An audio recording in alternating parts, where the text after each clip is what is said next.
ओम नमो Narayan channel प्रस्तुत करते हैं श्रीमद् भागवत महापुराण के अध्यायों का सरल हिंदी रूपांतरण। आइए सुनते हैं।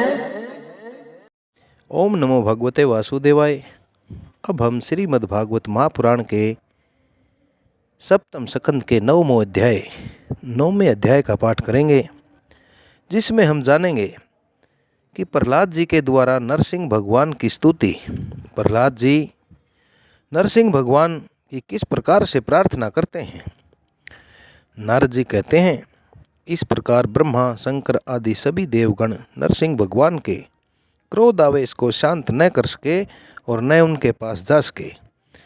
किसी को उसका और छोर नहीं दिखता था। देवताओं ने उन्हें शांत करने के लिए स्वयं लक्ष्मी जी को भी भेजा। उन्होंने जाकर जब नरसिंह भगवान का वह महान अद्भुत और रौद्र रूप देखा, तब भयवश हुए भी उनके पास तक न जा सकी। उन्होंने ऐसा अनूठा रूप न कभी देखा और न कभी पहले सुना ही था। तब ब्रह्मा जी ने अपने पास ही खड़े प्रहलाद को यह कहकर भेजा कि बेटा, तुम्हारे पिता पर ही तो भगवान कुपित हुए थे, अब तुम ही उनके पास जाकर उन्हें शांत करो। भगवान के परम प्रेमी प्रहलाद जो आज्ञा कहकर और धीरे से भगवान के पास जाकर हाथ जोड़कर पृथ्वी पर साष्टांग लौट गए। नरसिंह भगवान ने देखा कि नन्हा सा बालक मेरे चरणों के पास पड़ा हुआ है, तब उनका हृदय दया से भर गया। उन्होंने प्रहलाद को उठाकर उनके सिर पर अपना वह कर कमल रूपी हाथ रख दिया, जो काल सर्प से भयभीत पुरुषों को भी अभय दान करने वाला है, जो काल से डरे हुए भयभीत पुरुषों को भी अभय दान देने वाला है, अर्थात समस्त प्रकार के डर को दूर करने वाला था। भगवान के हाथों का स्पर्श होते ही उनके बचे खुचे जो थोड़े बहुत अशुभ संस्कार थे वो भी झड़ गए। उसी क्षण उन्हें परमात्मा अर्थात परम तत्व का साक्षात्कार हो गया, दर्शन हो गए। उन्होंने बड़े प्रेम और आनंद में मगन होकर भगवान के चरण कमलों को, पैर रूपी कमलों को अपने हृदय में धारण किया। उस समय उनका सारा शरीर पुलकित हो गया, हृदय में प्रेम की धारा प्रवाहित होने लगी और आँखों से आनंद अश्रु झरने लगे, आँखों से नीर गिरने लगा। प्रहलाद जी भावपूर्ण हृदय और निर्निमेष आँखों से भगवान को देख रहे थे। भाव समाधि से स्वयं एकाग्र हुए मन के द्वारा उन्होंने भगवान के गुणों का चिंतन करते हुए प्रेम से गदगद होकर अपनी वाणी से प्रार्थना की। किस प्रकार प्रार्थना की सुनते हैं। प्रहलाद जी ने कहा, ब्रह्मादि देवता, ऋषि मुनि और सिद्ध पुरुषों की बुद्धि लगातार सत्व गुण में ही स्थित रहती है, फिर भी वे अपने धारा प्रवाह स्तुति और अपने विविध गुणों से आपको अब तक भी नहीं संतुष्ट कर सके। फिर मैं तो घोर असुर जाति में उत्पन्न हुआ हूँ, मैं तो घोर राक्षसी जाति में पैदा हुआ हूँ, क्या आप मुझसे संतुष्ट हो सकते हैं? मैं समझता हूँ कि धन, कुलीनता, रूप, तप, विद्या, ओज, तेज, प्रभाव, बल, पौरुष, बुद्धि और योग, ये सभी गुण परम पुरुष भगवान को संतुष्ट करने में समर्थ नहीं हो सकते, परंतु भक्ति से तो भगवान गजेंद्र पर भी आप संतुष्ट हो गए थे। मेरी समझ से इन 12 गुणों से युक्त ब्राह्मण भी यदि भगवान कमल नाभ के चरण कमलों से विमुख हो तो उससे वह चंडाल भी श्रेष्ठ है, जिसने अपने मन, वचन, कर्म, धन और प्राण भगवान के चरणों में समर्पित कर रखे हैं। क्योंकि वह चंडाल तो अपने कुल तक को पवित्र कर देता है और बड़प्पन का अभिमान रखने वाला वह ब्राह्मण अपने को भी पवित्र नहीं कर सकता। हे सर्वशक्तिमान प्रभु, अपने स्वरूप के साक्षात्कार से अर्थात सर्वशक्तिमान प्रभु अपने स्वरूप के साक्षात्कार से ही परिपूर्ण हैं, पूर्ण हैं। उन्हें अपने लिए क्षुद्र पुरुषों से पूजा ग्रहण करने की आवश्यकता नहीं है। वे करुणावशी भोले भक्तों के हित के लिए उनके द्वारा की हुई पूजा को स्वीकार कर लेते हैं। जैसे अपने मुख का सौंदर्य शीशे में देखने पर दर्पण में दिखने वाले प्रतिबिंब को भी सुंदर बना देता है, वैसे ही भक्त भगवान के प्रति जो सम्मान प्रकट करता है वह उसे ही प्राप्त होता है। इसलिए सदा अयोग्य और अनाधिकारी होने पर भी मैं बिना किसी शंका के अपनी बुद्धि के अनुसार सब प्रकार से भगवान की महिमा का वर्णन कर रहा हूँ। इस महिमा के गान का ही ऐसा प्रभाव है कि अज्ञानवश अविद्यावश संसार चक्र में पड़ा हुआ जीव उसी अक्षण पवित्र हो जाता है। भगवान, आप सत्व गुण के आश्रयदाता हैं। ये ब्रह्मा आदि देवता आपके आज्ञाकारी भगत हैं। ये हम राक्षसों की तरह आपसे द्वेष नहीं करते। प्रभु, आप बड़े बड़े सुंदर सुंदर अवतार ग्रहण करके इस जगत के कल्याण एवं उत्थान के लिए, अभ्युदय के लिए तथा उसे आत्मानंद की प्राप्ति कराने के लिए अनेकों प्रकार की लीलाएं करते रहते हैं। जिस राक्षस को मारने के लिए आपने क्रोध किया था वह तो मारा जा चुका है। अब आप अपना क्रोध शांत कीजिए। जैसे बिच्छू और सांप की मृत्यु से सज्जन भी सुखी ही हो जाते हैं, वैसे ही इस राक्षस के संहार से सभी लोगों को बड़ा सुख मिला है। अब सब आपके शांत स्वरूप के दर्शन की बाट देख रहे हैं। नरसिंह देव, भय से मुक्त होने के लिए भक्तजन आपके इस रूप का स्मरण करेंगे। इस रूप का बार बार स्मरण किया करेंगे। परमात्मन, आपका मुख बड़ा भयावना है। आपका जो मुख है वो बड़ा डराने वाला है। आपकी जीभ लपलपा रही है, आंखें सूर्य के समान हैं, बाहें चढ़ी हुई हैं, बड़ी पैनी दाढ़ी है, आंतों की माला, खून से लथपथ गर्दन के बाल, बरछे की तरह सीधे खड़े कान और दिग्गजों को भी भयभीत कर देने वाला सिंहनाद एवं शत्रुओं को फाड़ डालने वाले आपके इन नाखूनों को देखकर, नखों को देखकर मैं तनिक भी भयभीत नहीं हुआ हूँ। दीनबंधो, मैं भयभीत हूँ तो केवल इस असह्य और उग्र संसार चक्र में पिसने से। मैं अपने कर्म पासों से बंधकर इन भयंकर जंतुओं के बीच में डाल दिया गया हूँ। मेरे स्वामी, आप प्रसन्न होकर मुझे कब अपने उन चरण कमलों में बुलाएंगे जो समस्त जीवों की एकमात्र शरण और मोक्ष स्वरूप है, मोक्ष को देने वाले हैं। अनंत, मैं जिन जिन योनियों में गया उन सभी योनियों में प्रिय के वियोग और अप्रिय के संयोग से होने वाले शोक की आग में झुलसता रहा।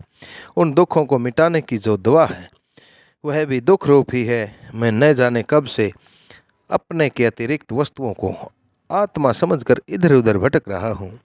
अब आप ऐसा साधन बतलाइए जिससे कि आपकी सेवा भक्ति प्राप्त कर सकूँ। हे प्रभु, आप हमारे प्रिय हैं, अहेतुक हितैषी सुहृदय हैं। आप ही वास्तव में सबके परम आराध्य हैं। मैं ब्रह्मा जी के द्वारा गाई हुई आपकी लीला कथाओं का गान करता हुआ बड़ी सुगमता से राग आदि प्राकृत गुणों से मुक्त होकर इस संसार की कठिनाइयों को पार कर जाऊंगा, क्योंकि आपके चरण युगलों में रहने वाले भक्त परमहंस महात्माओं का संग तो मुझे मिलता ही रहेगा। हे भगवान नरसिंह, इस लोक में दुखी जीवों का दुख मिटाने के लिए जो उपाय माना जाता है वह आपके उपेक्षा करने पर एक क्षण के लिए ही होता है। यहाँ तक कि माँ बाप बालक की रक्षा नहीं कर सकते, औषधि रोग नहीं मिटा सकती और समुद्र में डूबते हुए को नौका नहीं बचा सकती। सत्यवादी गुणों के कारण भिन्न भिन्न स्वभाव के जितने भी ब्राह्मण आदि श्रेष्ठ और काल आदि कनिष्ठ अर्थात काल जैसे बड़े बड़े कर्ता हैं, उनको प्रेरित करने वाले आप ही हैं। वे आपकी प्रेरणा से जिस आधार में स्थित होकर, जिस निमित्त से, जिन मिट्टी आदि उपकरणों से, जिस समय जिन साधनों के द्वारा, जिस अदृष्ट आदि की सहायता से अर्थात जो चीज़ न दिखाई दे उसकी सहायता से, जिस प्रयोजन के उद्देश्य से, जिस विधि से जो कुछ उत्पन्न करते हैं या उसको रूपांतरित करते हैं, वे सब और वह सब आपका ही तो स्वरूप है। पुरुष की अनुमति से काल के द्वारा गुणों में क्षोभ होने पर माया मन प्रधान लिंग शरीर का निर्माण करती है। यह लिंग शरीर बलवान, कर्म में एवं अनेक नाम रूपों में आसक्त, छंदों में है। यही अज्ञान के द्वारा कल्पित मन, 10 इंद्रियां और 5 तन्मात्रा, इन 16 विकार रूप अरों से युक्त संसार चक्र है। जन्म रहित प्रभु, आपसे भिन्न रहकर ऐसा कौन सा पुरुष है जो इस मन रूप संसार चक्र को पार कर जाए। सर्वशक्तिमान प्रभु, माया इस 16 अरों वाले संसार चक्र में डालकर एक के समान मुझे पेर रही है। आप अपनी चैतन्य शक्ति से बुद्धि के समस्त गुणों को सदा पराजित रखते हैं, सदा हरा कर रखते हैं और काल रूप से संपूर्ण साध्य और साधनों को अपने अधीन ही रखते हैं। मैं आपकी शरण में आया हूँ, आप मुझे इससे बचाकर अपनी सन्निधि में खींच लीजिए। आप मुझे इससे बचाकर, इन सभी से बचाकर अपनी शरण में खींच लीजिए। भगवान, जिनके लिए संसारी लोग बड़े उत्सुक रहते हैं, ललायित रहते हैं। स्वर्ग में मिलने वाली समस्त लोकपालों की वह आयु, लक्ष्मी और ऐश्वर्य मैंने खूब देख लिए। जिस समय मेरे पिता तनिक क्रोध करके हंसते थे और उससे उनकी बाहें थोड़ी टेढ़ी हो जाती थी, तब उन स्वर्ग की संपत्तियों के लिए कहीं ठिकाना नहीं रह जाता था। वे लुटती फिरती थी, किंतु आपने मेरे उन पिता को भी मार डाला।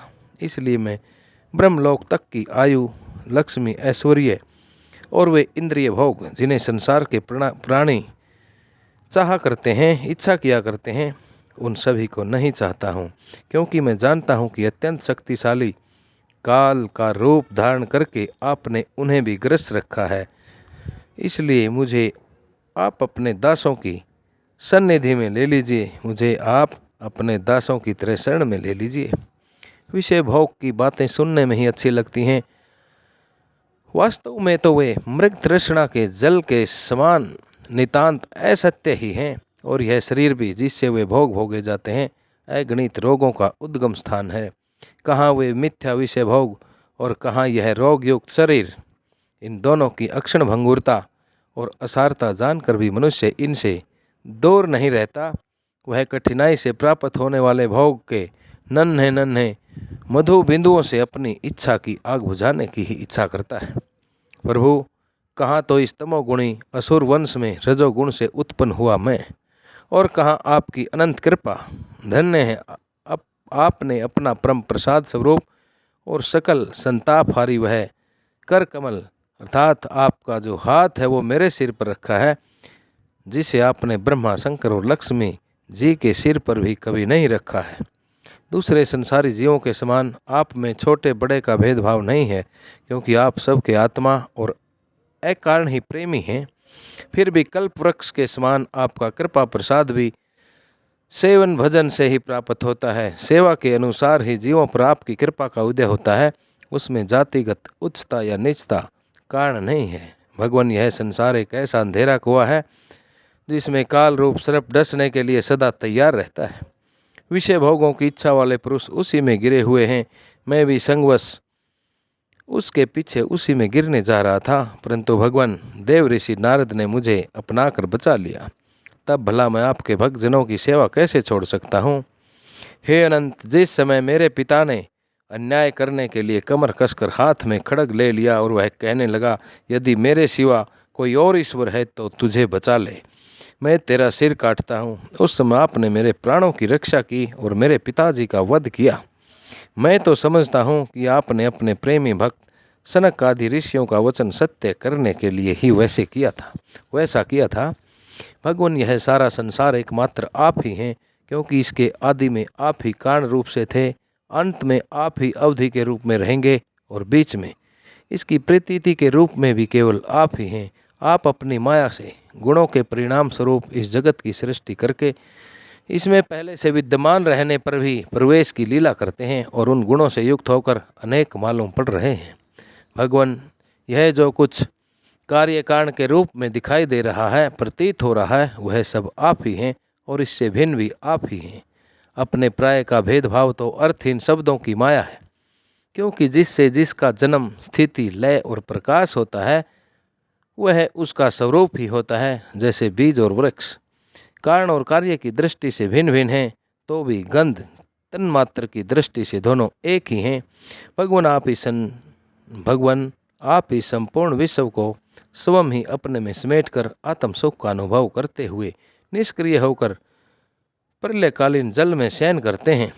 उस समय अपने स्वयं सिद्ध योग के द्वारा बाह्य दृष्टि को बंद कर आप अपने स्वरूप के प्रकाश में निद्रा को विलीन कर लेते हैं और तुरीय ब्रह्म पद में स्थित रहते हैं। उस समय आप न तो तमोगुण से ही युक्त होते हैं, न ही विषयों को ही स्वीकार करते हैं। आप अपनी काल शक्ति से प्रकृति के गुणों को प्रेरित करते हैं, इसलिए यह ब्रह्मांड आपका ही शरीर है। पहले यह आप में ही लीन था। जब प्रलयकालीन जल के भीतर शेष शैया पर शयन करने वाले आपने योग निद्रा की समाधि त्याग दी, अर्थात योग रूपी नींद की समाधि त्याग दी, तब वट के बीज से विशाल वृक्ष के समान आपकी नाभि से ब्रह्मांड कमल उत्पन्न हुआ। उस पर सूक्ष्मदर्शी ब्रह्मा जी प्रकट हुए तब उन्हें कमल के सिवा और कुछ भी दिखाई न पड़ा। तब अपने में बीज रूप से व्याप्त, बीज रूप से फैले आपको वे न जान सके और आपको अपने से बाहर समझकर जल के भीतर घुसकर 100 सालों तक आपको ढूंढते रहे, परंतु वहाँ उन्हें कुछ नहीं मिला। यह ठीक ही है, क्योंकि अंकुर उग आने पर उसमें व्याप्त बीज को कोई बाहर अलग कैसे देख सकता है। ब्रह्मा को बड़ा आश्चर्य हुआ। वे हार कर कमल पर बैठ गए। बहुत समय बीतने पर तीव्र तपस्या करने से जब उनका हृदय शुद्ध हो गया, तब उन्हें भूत, इंद्रिय और अंतःकरण रूप अपने शरीर में ही ओतप्रोत रूप से स्थित आपके सूक्ष्म रूप का साक्षात्कार हुआ। ठीक वैसे ही जैसे पृथ्वी में फैले हुए उसकी अति सूक्ष्म तन्मात्रा गंध का होता है। विराट पुरुष हजारों मुख, चरण, सिर, हाथ, जंघा, नासिका, मुख, कान, आँखें, आभूषण और विभिन्न अस्त्र शस्त्रों से संपन्न था। 14 लोग उसके विभिन्न अंगों के रूप में शोभायमान हो रहे थे। तब भगवान की एक लीलामयी मूर्ति थी। उसे देखकर ब्रह्मा जी को बड़ा आनंद हुआ। रजोगुण और तमोगुण रूप मधु और कैटब नाम के 2 बड़े बलवान राक्षस थे।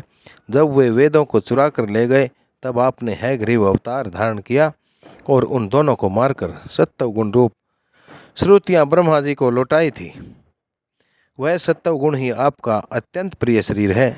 महात्मा लोग इस प्रकार वर्णन करते हैं। हे पुरुषोत्तम, इस प्रकार आप मनुष्य, पशु, पक्षी, ऋषि, देवता और मत्स्य आदि अवतार लेकर लोगों का पालन और विश्व के द्रोहियों का संहार करते हैं। इन अवतारों के द्वारा आप प्रत्येक युग में उसके धर्मों की रक्षा करते हैं। कलयुग में आप छिपकर गुप्त रूप से ही रहते हैं, इसलिए आपका एक नाम त्रियुग भी है। वैकुंठनाथ, मेरे मन की बड़ी दुर्दशा है। वह पाप वासनाओं से तो कलुषित है ही, स्वयं भी अत्यंत दुष्ट है। वह प्राय ही कामनाओं के कारण आतुर रहता है और हर शोक, भय एवं लोक परलोक, धन, पत्नी, पुत्र आदि की चिंताओं से सदा व्याकुल रहता है। इसे आपकी लीला कथाओं में तो रस ही नहीं मिलता। इसके मारे मैं दीन हो रहा हूँ। ऐसे मन से मैं आपके स्वरूप का चिंतन कैसे कर सकता हूँ। हे अच्युत, यह कभी न अघाने वाली जीभ मुझे स्वादिष्ट रसों की ओर खींचती रहती है। जनन इंद्रिय सुंदरी स्त्री की ओर, त्वचा सुकोमल स्पर्श की ओर, पेट भोजन की ओर, कान मधुर संगीत की ओर, नासिका भिनी भिनी सुगंध की, और ये चपल आँखें सौंदर्य की ओर मुझे खींचते रहते हैं। इसके सिवा कर्मेंद्रियां भी अपने अपने विषय की ओर ले जाने को जोर लगाती ही रहती हैं। मेरी तो वो दशा हो रही है जैसे किसी पुरुष की बहुत सी पत्नियां उसे अपने अपने शयन गृह में ले जाने के लिए चारों ओर से घसीट रही है। इस प्रकार यह जीव अपने कर्मों के बंधन में पड़कर इस संसार रूप वैतरणी नदी में गिरा हुआ है। जन्म से मृत्यु, मृत्यु से जन्म, और दोनों के द्वारा कर्म भोग करते करते यह भयभीत हो गया है। यह अपना है, यह परा है। इस प्रकार के भेदभाव से युक्त होकर किसी से मित्रता करता है तो किसी से शत्रुता करता है। आप इस मूढ़ जीव जाति की है दुर्दशा देखकर करुणा से द्रवित हो जाइए। इस भव नदी से सदा पार रहने वाले भगवान, इन प्राणियों को भी अब पार लगा दीजिए। जगतगुरु, आप इस सृष्टि की उत्पत्ति, स्थिति तथा पालन करने वाले हैं। ऐसी अवस्था में इन जीवों को इस भव नदी के पार उतार कर, ऐसी दशा में, ऐसी अवस्था में इन जीवों को इस भव नदी से पार उतार देने में आपको क्या प्रयास है। दीन जनों के परम हितैषी प्रभु, भूले भटके मूढ़ ही अर्थात मूर्ख ही महान पुरुषों के विशेष कृपा के पात्र होते हैं। हमें उसकी कोई आवश्यकता नहीं है, क्योंकि हम अपने प्रियजनों की सेवा में लगे रहते हैं। इसलिए पार जाने की हमें कभी चिंता ही नहीं होती। परमात्मन, इस भव वैतरणी से पार उतरना दूसरे लोगों के लिए अवश्य ही कठिन है, परंतु मुझे तो इसमें तनिक भी भय नहीं है, क्योंकि मेरा चित्त इस वैतरणी में नहीं, आपकी उन लीलाओं के गान में मगन रहता है, जो स्वर्गीय अमृत को भी तिरस्कृत करने वाली परम अमृत स्वरूप हैं। मैं उन मूर्ख प्राणियों के लिए शोक कर रहा हूँ, जो आपके गुणगान से विमुख होकर, मुख को मोड़कर इंद्रियों के विषयों का माया में झूठा सुख प्राप्त करने के लिए अपने सिर पर सारे संसार का भार ढोते रहते हैं। मेरे स्वामी, बड़े बड़े ऋषि मुनि तो प्राय अपनी मुक्ति के लिए निर्जन वन में जाकर मौन व्रत धारण कर लेते हैं। वे दूसरों की भलाई के लिए कोई विशेष प्रयत्न भी नहीं करते, परंतु मेरी दशा तो दूसरी ही हो रही है। मैं इन भूले हुए असहाय गरीबों को छोड़कर अकेला मुक्त होना नहीं चाहता और इन भटकते हुए प्राणियों के लिए आपके सिवा और कोई सहारा भी नहीं दिखाई पड़ता। घर में फंसे हुए लोगों को जो मैथुन आदि का सुख मिलता है वह अत्यंत तुच्छ और दुख का ही कारण है। जैसे कोई दोनों हाथों से खुजला रहा हो तो उस खुजली में पहले उसे कुछ थोड़ा सा सुख मालूम पड़ता है, परंतु पीछे से दुख ही दुख होता है। किंतु ये भूले हुए ज्ञानी मनुष्य बहुत दुख भोगने पर भी इन विषयों से उनका मन नहीं भरता। इसके विपरीत धीर पुरुष जैसे खुजलाहट को सह लेते हैं, वैसे ही काम आदि वेगों को भी सह लेते हैं। सहने से ही उनका नाश होता है। हे पुरुषोत्तम, मोक्ष के 10 साधन प्रसिद्ध हैं। मौन, ब्रह्मचर्य, शास्त्र का श्रवण, तपस्या, स्वाध्याय अर्थात अध्ययन करना, सब धर्म पालन, अपने धर्म का पालन करना, युक्तियों से शास्त्रों की व्याख्या करना, एकांत में रहना, जप करना और समाधि लगा लेना। परंतु जिनकी इंद्रियां वश में नहीं हैं उनके लिए ये सब जीविका के साधन व्यापार मात्र रह जाते हैं, और दम्भियों के लिए तो जब तक उनकी पोल खुलती नहीं तभी तक ये जीवन निर्वाह के साधन रहते हैं, और भंडापोड़ हो जाने पर वह भी नहीं। वेदों ने बीज और अंकुर के समान आपके 2 रूप बतलाए हैं, कार्य और कारण। वास्तव में आप प्राकृत रूप से रहित हैं, परंतु इन कार्य और कारण रूपों को छोड़कर आपके ज्ञान का कोई और साधन भी नहीं है। काष्ठ मंथन के द्वारा जिस प्रकार अग्नि प्रकट हो जाती है, अर्थात जैसे 2 पत्थरों को रगड़ने से अग्नि प्रकट हो जाती है, उसी प्रकार योगी लोग भक्ति योग की साधना से आपको कार्य और कारण दोनों में ही ढूंढ निकालते हैं, क्योंकि वास्तव में ये दोनों आपसे अलग नहीं हैं, आपके ही स्वरूप हैं। हे अनंत प्रभु, वायु, अग्नि, पृथ्वी, आकाश, जल, 5 तन्मात्राएँ अर्थात 5 तन्मात्राएँ, प्राण, इंद्रियां, मन, चित्त, अहंकार, संपूर्ण जगत एवं सगुण और निर्गुण, ये सब कुछ केवल आप ही हैं। और तो क्या, मन और वाणी के द्वारा जो कुछ निरूपण किया जाता है वह सब आपसे अलग नहीं है। समग्र कृति के आश्रय अर्थात समस्त प्रकार की कृतियों के आश्रयदाता भगवान, ये सत्यवादी गुण और इन गुणों के परिणाम महतत्वादि देवता, मनुष्य एवं मन आदि कोई भी आपका स्वरूप जानने में समर्थ नहीं है, क्योंकि ये सब आदि अंत वाले हैं और आप अनादि एवं अनंत हैं। ऐसा विचार करके ज्ञानी जन शब्दों की माया से उपरत हो जाते हैं। हे परम पूज्य, आपकी सेवा के 6 अंग हैं।